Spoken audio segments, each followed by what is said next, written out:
C'est une très grande joie pour nous d'être ici avec vous ce matin à l'occasion de ce culte. Merci pour les chants que nous avons chantés qui sont très profonds, très fidèles bibliquement et théologiquement. C'est important de le dire. Et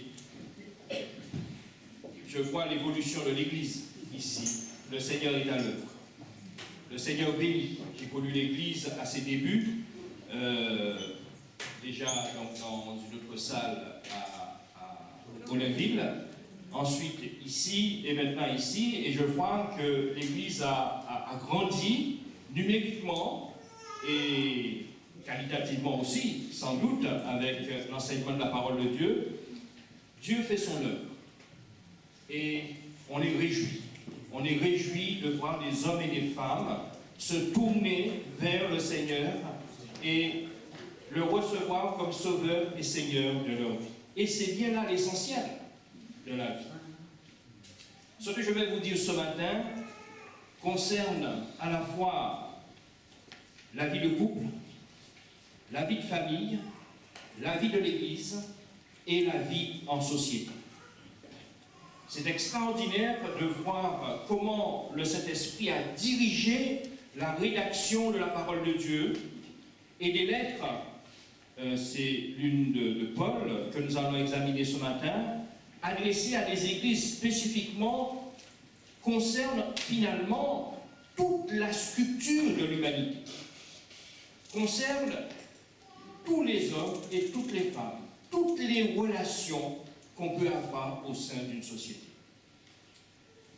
Ces relations-là se trouvent au niveau du couple, de la famille, au niveau de l'église locale, au niveau d'une union d'église, mais aussi au niveau de l'humanité.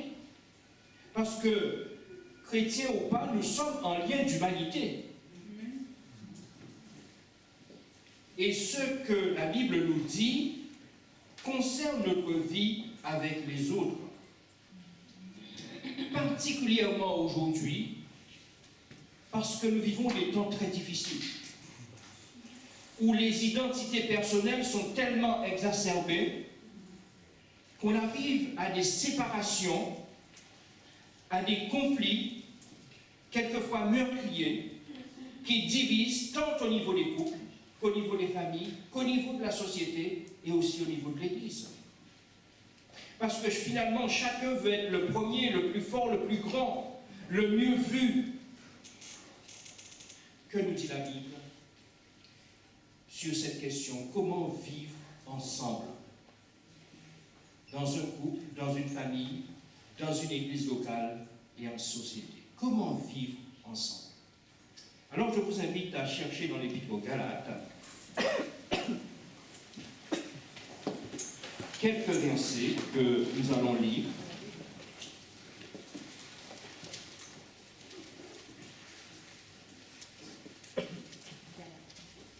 Galates.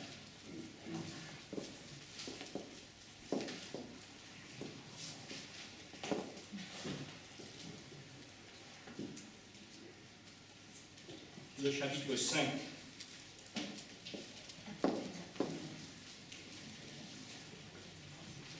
Je vais lire à partir du verset 13. Finalement, je vais lire que 3 versets, mais nous allons considérer les versets 13 du chapitre 5 jusqu'au chapitre 6, verset 10.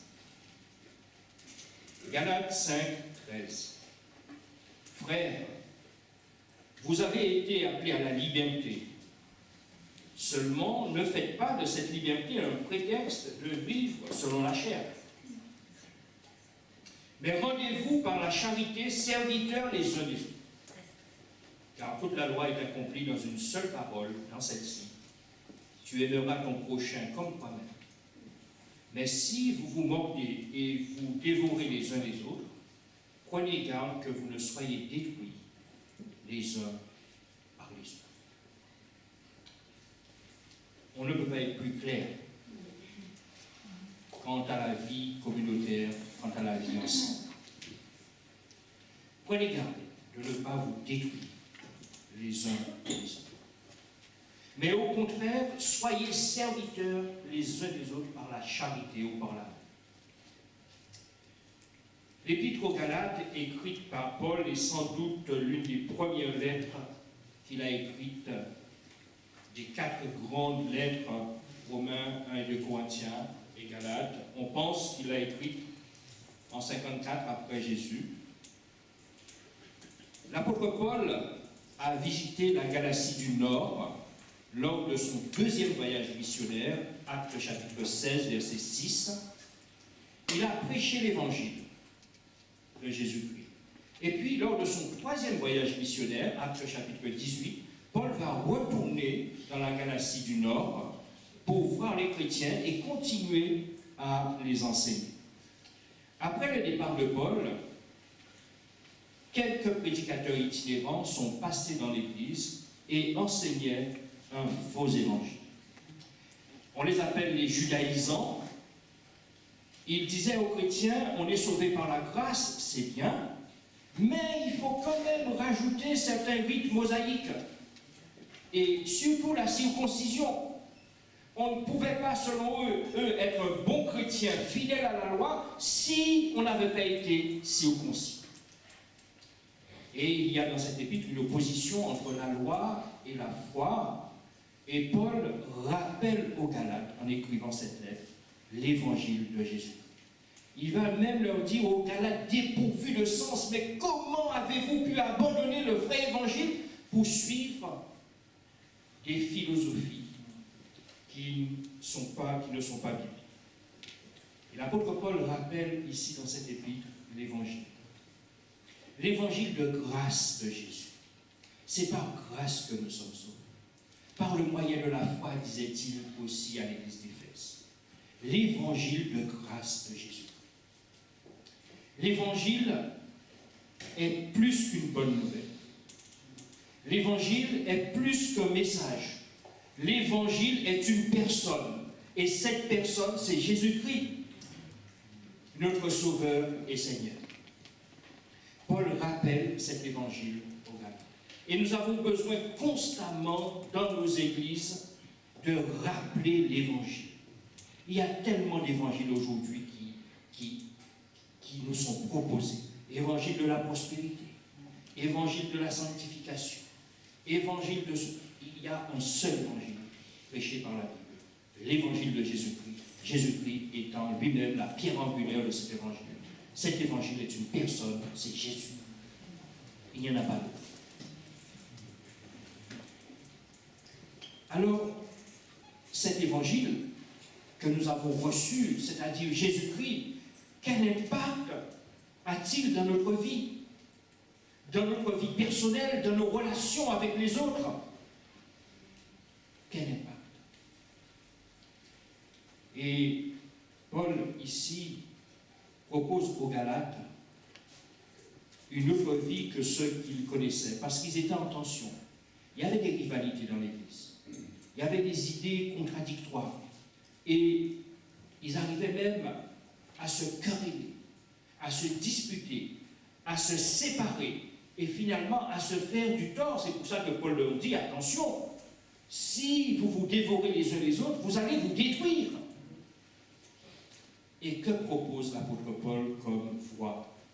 Et qui est une voie, comme je le dis, pour le couple, pour la famille, pour l'Église, pour la société?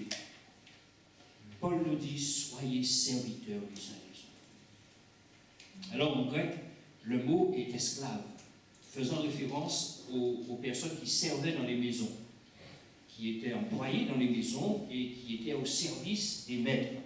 Soyez serviteurs les uns des autres. Franchement, qui aujourd'hui veut endosser le statut de serviteur des autres?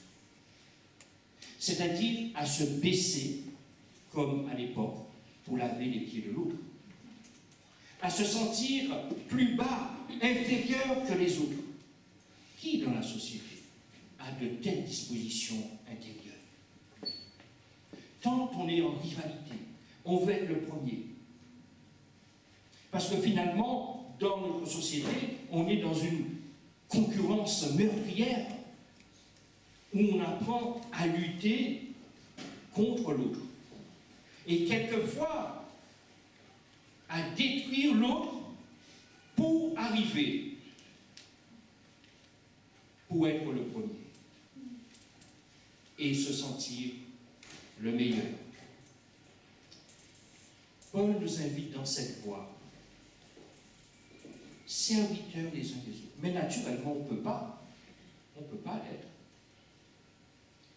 Tant l'orgueil dû au péché est là et ronge les cœurs.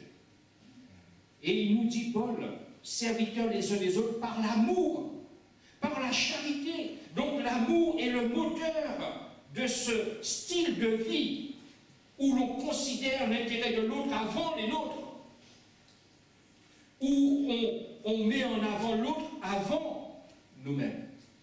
L'amour, mais quel est cet amour? Mais c'est l'amour de l'Évangile. C'est l'amour de Dieu. Dieu a tant aimé le monde. C'est l'amour de Dieu manifesté à la croix par Jésus-Christ pleinement. Cet amour qui se donne.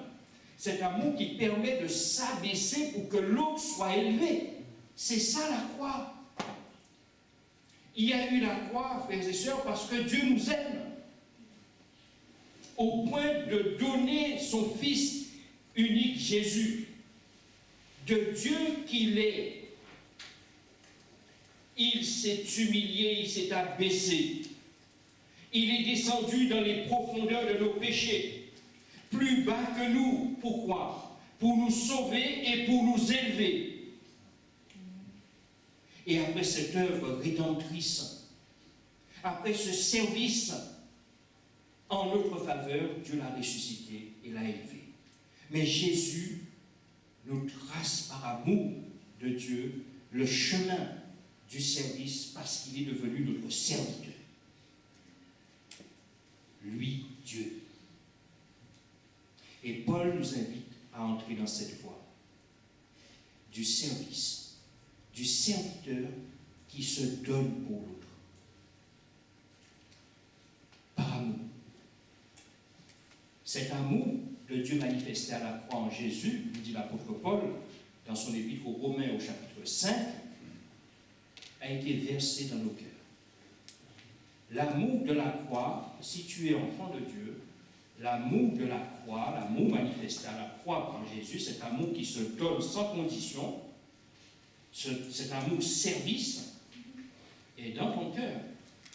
Vous savez comment? Romains chapitre 5, l'amour de Dieu a été versé dans nos cœurs par le Saint-Esprit. C'est-à-dire que l'amour de la croix, nous l'avons en nous. Nous sommes en point de cet amour. Et ce n'est pas par hasard que Paul, après avoir dit « Soyez serviteurs les uns les autres par la charité, par l'amour », il enchaîne en parlant du Saint-Esprit. « Marchez selon l'Esprit ». Donc, verset 16. L'amour de Dieu a été répandu dans nos cœurs, dans notre vie, par le Saint-Esprit. Et plus le Saint-Esprit occupe notre vie, plus nous serons capables d'être serviteurs les uns des autres. On ne peut pas être serviteurs les uns des autres, quelle que soit la structure relationnelle dans laquelle on est, si on n'est pas rempli du Saint-Esprit toujours plus. La plénitude de l'Esprit n'est pas un état définitif. Jour après jour, chaque instant, j'ai besoin d'être rempli toujours plus de l'Esprit de Dieu. Et quand je suis rempli de l'Esprit de Dieu toujours plus, tous les jours de ma vie, que se passe-t-il? L'apôtre Paul le dit par la suite. Paraît en nous le fruit de l'Esprit. Au verset 22. Quel est ce fruit de l'Esprit? C'est l'amour, dit-il. C'est la joie, c'est la bonté, c'est la paix, c'est la douceur, c'est la fidélité, c'est la maîtrise de soi. Et c'est cela qui va nous permettre d'être serviteurs les uns des autres.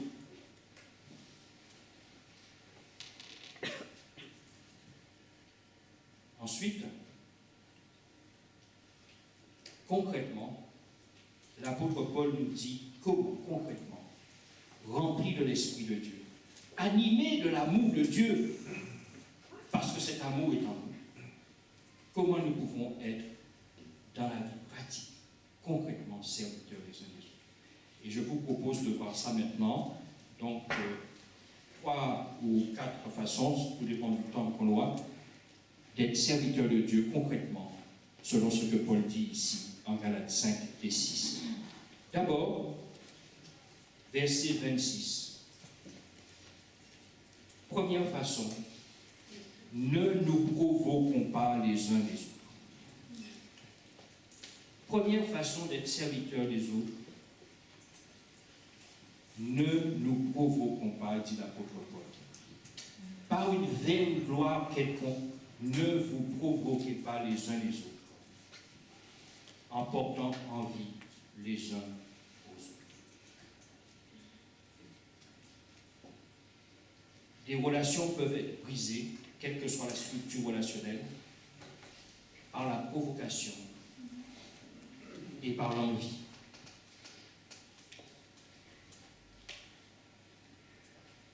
Combien de sociétés se provoquent? Je pourrais vous faire une longue liste. En ce moment, sur le plan géopolitique, les États-Unis et la Chine se provoquent en permanence à cause de Taïwan.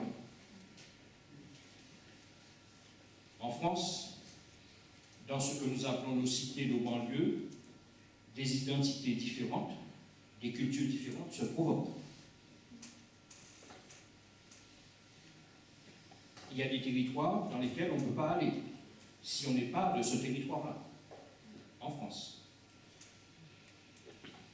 Dans les églises, et je le vois dans mes visites d'églises, on a des églises qui se divisent, où les frères et sœurs se déchirent, parce qu'ils se provoquent constamment pour telle et telle raison. Et en ce moment particulièrement, avec cette question des passes sanitaires, c'est un dégât pour nos églises.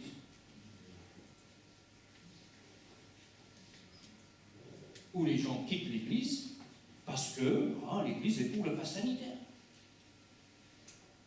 Parce que l'église est pour le pass sanitaire, l'église fait le jeu de l'antichrist. Et les églises sont malmenées à cause de ça. Et des débats où l'on se provoque pour le vaccin, contre le vaccin, pour le pass sanitaire, contre le pass sanitaire. Parce que finalement, certains voient dans tout cela une œuvre de l'Antichrist. Peut-être faudrait-il qu'ils relisent leur Bible sérieusement et de ne pas capter ici et là des choses sur Facebook ou sur les réseaux sociaux, autres réseaux sociaux. Voilà.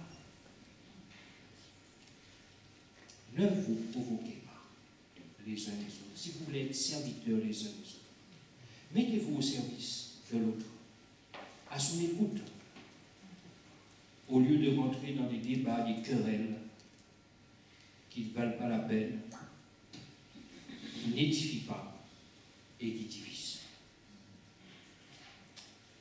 Deuxième élément d'un service concret et pratique, chapitre 6. Frères, si un homme vient être surpris en quelque faute, vous qui êtes spirituels, redressez-le avec un esprit de douceur. Veillons les uns sur les autres. Et cela est vrai pour le couple, pour la famille, pour l'Église, et je dirais pour ceux que le Seigneur met à nos côtés, ici et là dans la société. Veillons les uns sur les autres, surtout dans le couple, dans la famille et dans l'Église. On entend trop souvent cette phrase un peu balancée rapidement et quelquefois lapidaire. Ce ne sont pas mes oignons, ce n'est pas mon affaire, c'est leurs affaires. Je pense que lorsqu'on est dans un couple, dans une famille et dans une église locale, particulièrement, on est concerné. On est concerné. On ne peut pas dire c'est l'affaire de ma femme, c'est l'affaire de mon mari, c'est pas. Non. Et en église, dire ah non, c'est pas mon affaire, c'est leurs affaires. Si on est dans l'église, membre de l'église, on est concerné. C'est comme ça qu'on peut être serviteurs les uns des autres. On est concerné par la vie de l'autre.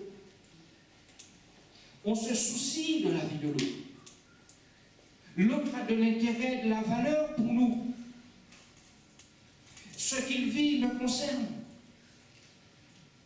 Ce que je vis le concerne aussi. Et Paul nous dit, si dans cette structure, quelle qu'elle soit, quelqu'un est surpris dans une faute quelconque, Paul ne dit pas qu'il faut le lapider ou le juger.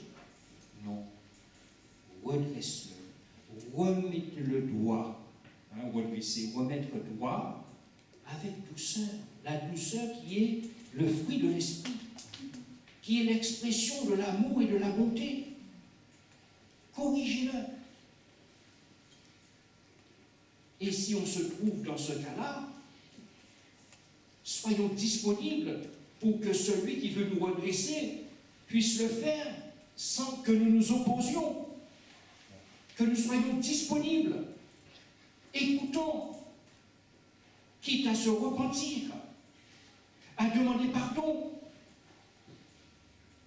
que nous ayons assez d'humilité pour nous laisser redresser par l'autre. Mais voyez-vous,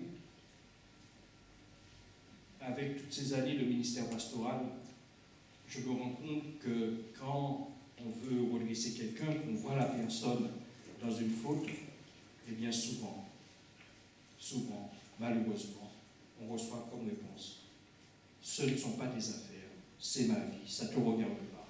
Cela m'a été dit. Contente-toi de prêcher, t'occupe pas de ma vie. Si on est dans l'église de Jésus-Christ, faisant corps, étant dans le même corps, dans la même église locale, on a cette obligation, je dirais, de veiller les uns sur les autres. Hébreux chapitre 10, veillons les uns sur les autres. Pas surveillons-nous les uns les autres, mais veillons. Pour pouvoir s'édifier, pour grandir ensemble spirituellement. La vie du frère, de la sœur, me concerne-t-elle? Et moi-même, suis-je disponible à être redressé? L'apôtre Paul dit: toi qui es debout, prends garde aussi à toi de ne pas tomber. Nous sommes dans cette même vie, dans ce même combat contre le péché. Et chacun est fragile et susceptible de tomber. Donc, être concerné par l'autre. Et ça, c'est un marqueur qui est très fort. Non seulement pour l'Église, non seulement pour le couple, pour la famille, mais aussi pour toute la société. Être concerné.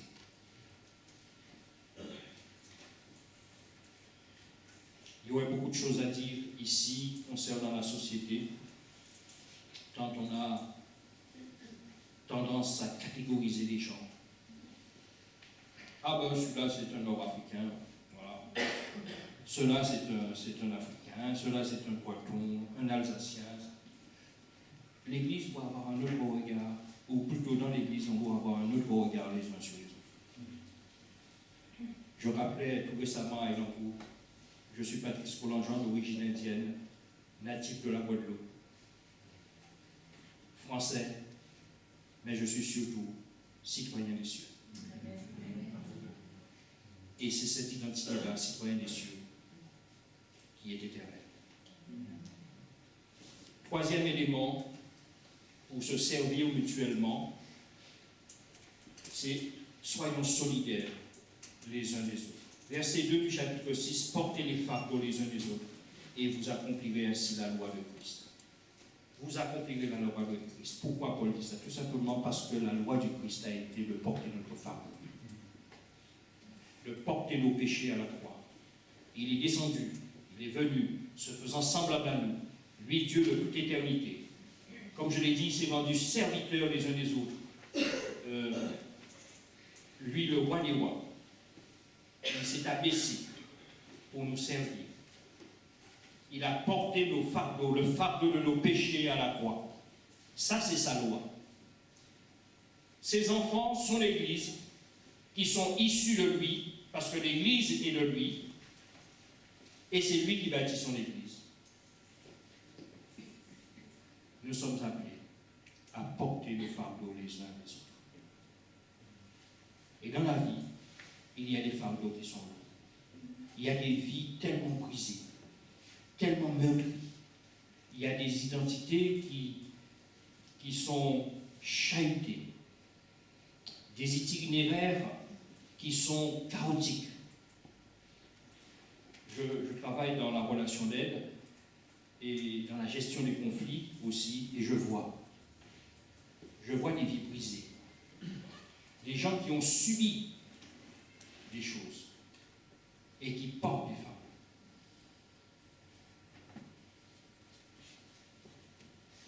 Les recevoir, les écouter, les aider par l'amour du Christ, par la compassion du Christ, à porter leur fardeau.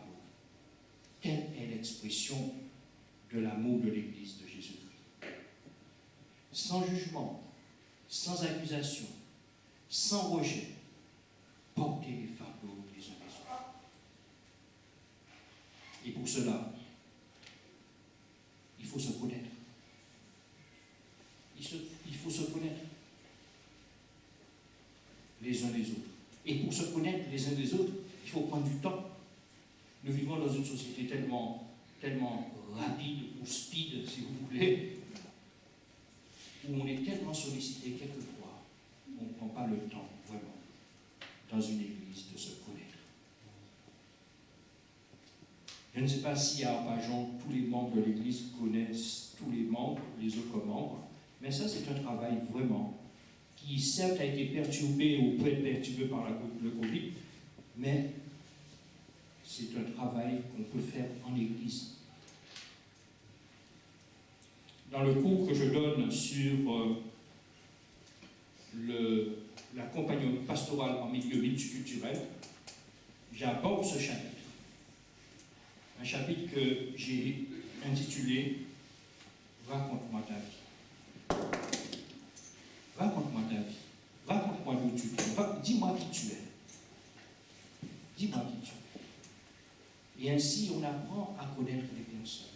Si les personnes veulent vraiment se livrer et dire peut-être leur joie, leur peine, leur souffrance, non pas pour du voyeurisme, loin de là, mais pour prier avec la personne, pour pouvoir lui donner quelques paroles d'encouragement venant de la parole de Dieu, pour rassurer la personne. Il y a des vies qui sont brisées, frères et sœurs, même dans nos églises. Dans nos églises. Regardez ce qui s'est passé dans l'église catholique qui fait les titres de l'actualité aujourd'hui. Tant de vies brisées. Ça ne veut pas dire que ces personnes ne sont pas chrétiennes. Non. Leurs péchés sont pardonnés, ils sont sauvés. Mais ils traînent avec elles des héritages meurtris. Des histoires perturbées et blessés. Portez les fardeaux les uns les autres. Pour cela, il faut se connaître. Tel est l'objet de la communion fraternelle qu'on doit vivre en Église. Alors, est-ce que tu connais tous les frères et sœurs qui sont là avec toi dimanche après dimanche? Est-ce que tu connais un peu de leur vie, un peu de leur histoire, pour mieux prier pour eux, pour mieux les écouter? Que le Seigneur nous aide vraiment à entrer dans cette vie d'église profonde et sérieuse. Un autre élément pour se servir, pour être serviteurs les uns des autres, Paul le dit dans les versets 4 et 5, que chacun examine ses propres œuvres, alors il aura sujet de se glorifier pour lui seul, et non par rapport à autrui, car chacun portera son propre fardeau. Il n'y a pas de contradiction avec ce que Paul dit précédemment. Paul est en train de dire que porter les fardeaux les uns des autres, mais pense aussi à toi. Être humble, Soyons humbles pour être serviteurs les uns des autres. L'humilité. L'humilité est une vertu qu'on a déjà perdue quand on croit la posséder. Mais l'humilité fait partie de l'évangile de Jésus. Qu'est-ce que l'humilité? Ce n'est pas être plus bas que les autres. Ça, c'est de la fausse modestie. Qu'est-ce que l'humilité dont la Bible parle? Paul, au verset, à la fin du chapitre 5, avait déjà parlé, ne cherchons pas une vaine gloire en nous provoquant. Et il revient là sur ce sujet. Pense à toi, à ta propre vie. Sois humble. Ne pense pas que tu es supérieur à celui qui a fauté ou à celui qui porte un fardeau lourd. Ne pense pas que tu es plus fort ou plus grand que lui. Pense à toi-même et prends garde à toi. Qu'est-ce que l'humilité? L'humilité a deux axes. Le premier axe de l'humilité, c'est que nous avons besoin de Dieu. Pour notre salut, pour notre vie, parce que nous sommes créés à l'image de Dieu. L'homme a besoin de Dieu. Le chrétien a besoin de Dieu. L'Église a besoin de Dieu. Nous avons besoin de Dieu pour vivre une vie heureuse et pleinement épanouie. Nous avons besoin de Dieu. Sans Dieu, il nous manque l'essentiel. Nous avons besoin de Dieu. Alors on pourrait dire, nous sommes l'Église, nous sommes chrétiens, nous l'avons rencontré, et c'est bien. Mais Dieu nous invite à une relation avec lui, à la lumière de sa parole. Et là encore, frères et sœurs, la relation à Dieu doit s'entretenir jour après jour à la lumière de la Bible et par la prière. Quel temps passons-nous avec Dieu? Prenons-nous le temps avec lui, autre que le temps du culte? Chaque jour pour lire sa parole, pour le rencontrer, pour l'écouter, nous parler dans sa parole, dans notre intimité de vie. Et la prière n'est pas une activité. La prière est vraiment dialogue et relation avec Dieu. Nous avons besoin de Dieu. On peut être chrétien, né de nouveau, pardonné de nos péchés, mais être loin de Dieu. Tant il est devenu accessoire dans nos vies. Quelle est ta relation avec Dieu? Quelle est notre relation avec Dieu? Premier axe de l'humilité. Nous avons besoin de Dieu. Nous ne sommes pas autosuffisants. Deuxième axe de l'humilité. Nous avons besoin des autres. Nous avons besoin des autres. Serviteurs les uns des autres. Sans les autres, nous ne pouvons pas vivre. À nous seuls, nous ne faisons pas l'Église. À moi seul, je ne fais pas l'Église. Je ne fais pas la société. Je ne fais pas le couple. Je ne fais pas la famille. Nous avons besoin de l'autre. Et cet autre, quel qu'il soit, et surtout dans l'Église, c'est une richesse pour moi. Si je sais aller dénicher toute la richesse de cette personne. Surtout si cette personne est en Christ, avec la même foi que moi, la même perspective de vie éternelle, la même raison d'être dans cette vie. Le Christ. Nous avons besoin des autres. Alors on peut dire, mais pourquoi les hommes s'opposent tant dans cette société alors que nous avons besoin les uns des autres? Vous ne pensez pas que les Français ont besoin des Chinois et que les Chinois ont besoin des Américains? Vous ne pensez pas que l'Hexagone a besoin de l'Afrique du Nord et de l'Afrique noire? Nous avons besoin les uns des autres pour vivre. Et dans l'Église, dans le couple, dans la famille, ce message est encore plus nécessaire et plus percutant. Nous avons besoin de notre conjoint pour vivre une vie de couple heureuse et épanouie. Et dans l'Église, nous avons besoin des frères et des sœurs pour notre édification, Éphésiens 4, pour que nous puissions grandir dans la foi, pour que nous puissions le servir aussi, mettre à son service les dons, les capacités que le Seigneur nous a donnés, mettre à son service ce que je suis, mes expériences spirituelles, mes connaissances bibliques, mettre à son service ce que je suis et ce que le Seigneur m'a donné. Et là, nous sommes à l'opposé de l'égoïsme et du nombrilisme. C'est là que nous sommes serviteurs les uns des autres par humilité. Et finalement, dernier élément plutôt de ce service des uns des autres. Cet élément se trouve dans les versets 7 à 10. Là, je lirai juste le verset 9. Ne vous lassez donc pas de faire le bien, car nous moissonnerons au temps convenable si nous ne nous relâchons pas. Littéralement, en grec, ne vous fatiguez pas de faire le bien. Ne vous fatiguez pas de faire le bien. On peut être fatigué de beaucoup de choses. Et souvent, on est fatigué. Mais quand il s'agit du bien, dit l'apôtre Paul, c'est-à-dire de faire du bien à l'autre, ne vous fatiguez pas. Alors, frères et sœurs, il est très facile de faire du bien à ceux que nous aimons bien, à ceux avec lesquels nous nous entendons bien. En général, on n'a pas de problème, même si cela nous coûte un petit peu.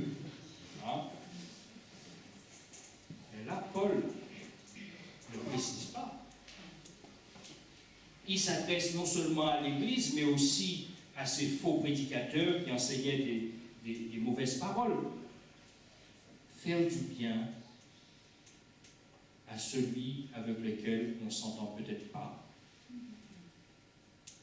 Faire du bien à l'ennemi.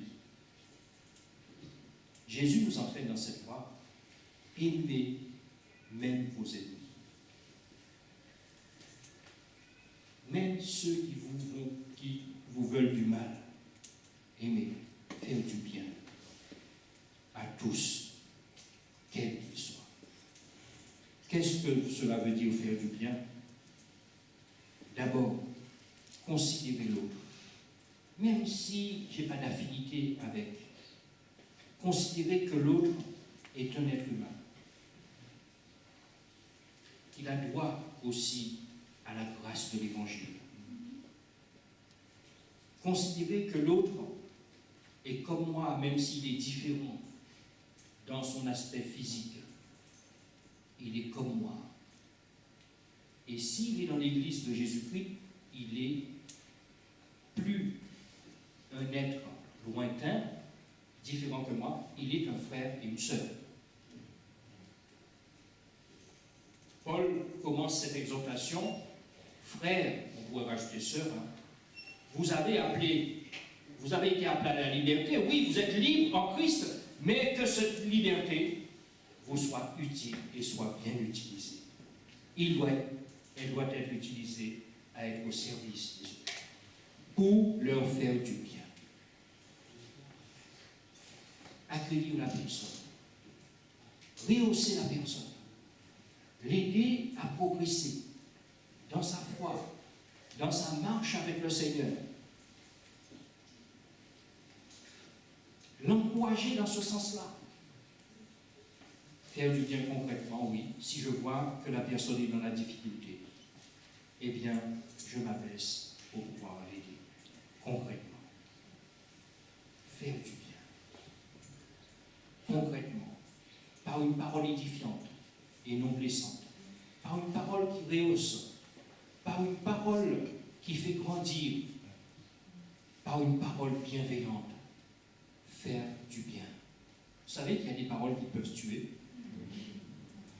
autant qu'un coup de couteau. Dans le sermon sur la montagne, Jésus dit, vous avez appris qu'il a été dit, tu ne tueras point. Mais moi je vous dis, celui qui dit raka à son frère, c'est-à-dire raka est un mot qui veut dire en grec injure. L'injure vraiment méchante. Celui qui dit raka à son frère est passible des tribunaux. Une parole bienveillante au conjoint, à l'enfant, aux frères et sœurs de l'Église, aux voisins qui se trouvent sur le même palier que moi, à celui que je côtoie à mon travail, une parole de bien. Quel est le vécu de l'Évangile de Jésus-Christ? L'Évangile, ce n'est pas juste un message inerte, sans vie. L'Évangile, c'est un message qui s'incarne en nous et que nous vivons au quotidien. Nous sommes l'Évangile de Jésus-Christ, nous chrétiens du XXIe siècle. La bonne nouvelle, c'est le Christ, mais en lui, son Église et chaque membre de son Église est une bonne nouvelle. Soyez serviteurs les uns les autres, là où Dieu vous a placés. Dans l'Église, ici, dans votre foyer, à votre travail, là où vous êtes. Serviteurs les uns des autres par la prière, par des paroles bienveillantes et par une action bienveillante. En tout cas, que le Seigneur nous conduise et nous dirige dans cette voie qui est la voie de l'Évangile de Jésus-Christ. Un autre chemin que celui qui nous est proposé dans la société. Un chemin d'amour, un chemin de vie. Prions. Notre Dieu, notre Père, nous voulons te bénir parce que tu nous as fait connaître ton Évangile. Que cet Évangile puisse vraiment imprégner notre vie. Ce message d'amour qui est finalement Jésus-Christ, notre Sauveur et Seigneur. Lui qui est dans notre vie par son Esprit qui nous a donné. Que nous puissions vraiment, Seigneur, incarner ton Évangile. Vraiment, fais-nous grâce, Seigneur. Fais-nous grâce là où tu nous as placés. Dans nos relations avec les autres, fais-nous grâce d'incarner ton Évangile. Par des pensées justes, par des paroles justes, par des actions justes et bienveillantes. Aide-nous, Seigneur, à vivre de Jésus-Christ, à vivre pour lui. Aide-nous, Seigneur, par ta grâce, à montrer que tu vis en nous, par notre façon de vivre, par notre style de vie, et que nous puissions ainsi dire à ce monde dans lequel nous sommes, tout simplement par notre vie, qu'il y a une autre façon de vivre. La façon de vivre avec Dieu, en premier dans notre vie. Aide-nous à vivre l'Évangile. Nous avons besoin de toi. Nous avons besoin de ta grâce. Bénis l'Église ici. Bénis les frères et sœurs. Que chacun puisse, Seigneur, vivre de toi, vivre pour toi. Rajoute d'autres sauvés à ton Église par le témoignage des uns et des autres. Que cette Église puisse grandir encore, non seulement numériquement, mais qualitativement. Que l'Évangile progresse ici, dans cette Église, à la gloire de ton nom. Au nom de Jésus. Amen. Amen.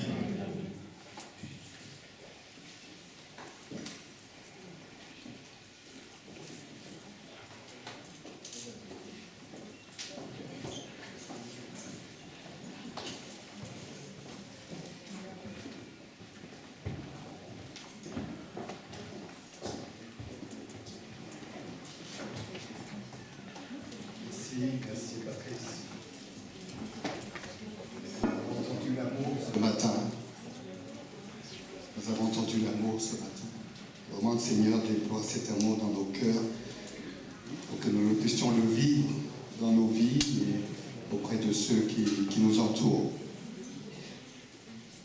Par ailleurs, pour le don qu'on avait fait via le diaconat pour le sel pour Haïti, nous avons reçu une réponse au regard de ce don, et on ne va pas lire toute la lettre, mais quelques brides qui dit « Par ailleurs, toujours grâce à vos dons, nous allons aussi pouvoir participer au soutien du Concile des Églises évangéliques d'Haïti qui vise une aide à plus de 400 ménages vulnérables à travers des transferts monétaires. Ce projet permettra à ces familles de subvenir aux besoins de première nécessité pour les semaines à venir.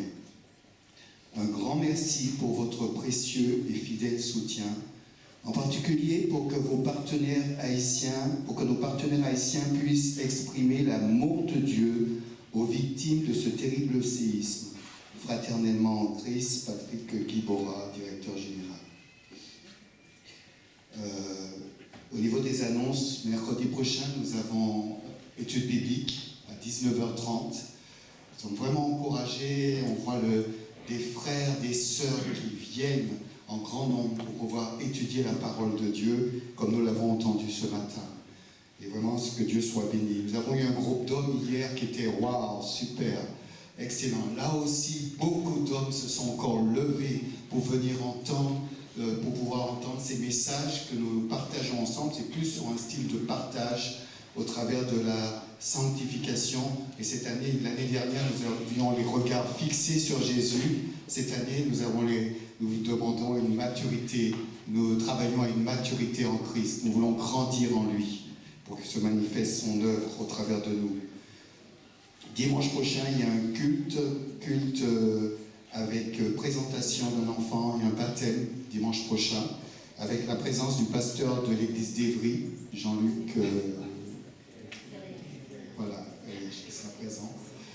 Nous bénissons le Seigneur pour la présence de Daniela qui est avec nous ce matin, que vraiment le Seigneur te restaure et te rétablisse. Je suis réjoui de te voir. Frère Arnaud, soyez bénis. Nous allons aussi avoir une campagne, pas une campagne, mais une journée d'évangélisation. Le Seigneur est celui qui est maître, qui dirige les choses. Nous avons décidé de mettre en place l'évangélisation le dernier samedi du mois. Là, ce ne sera pas le cas. Nous allons réajuster. Nous allons aller visiter les personnes qui sont endeuillées, les personnes qui sont passées par des difficultés et qui vont venir au cimetière le 1er novembre. Nous demandons qu'il y ait des personnes qui se lèvent parce que nous voudrions être maximum présents au devant du cimetière de Aigli, au devant du cimetière de Saint-Germain-les-Arpajons et au devant du cimetière d'Arpajon. Consacrez 2 heures de votre matinée ce jour-là, c'est un jour férié, vous pouvez être présents. Nous commencerons de 10h à 16h pour apporter une consolation à des personnes qui sont en difficulté et qui des fois passent par des lourds fardeaux. Que nous soyons présents à ce moment-là, et c'est Dieu qui fait l'œuvre. Que nous soyons sous l'inspiration de notre Dieu qui laisse les 99 brebis pour aller chercher celle qui est perdue. Que qui nous inspire de la même chose. Il y a de la joie dans le ciel pour une seule âme qui se repent. Que nous puissions être des participants, comme nous l'avons entendu ce matin aussi, parce que dans notre société, on a besoin d'entendre parler d'amour, de l'amour de Dieu. Il y a d'autres annonces? Non. Je vous invite à vous lever.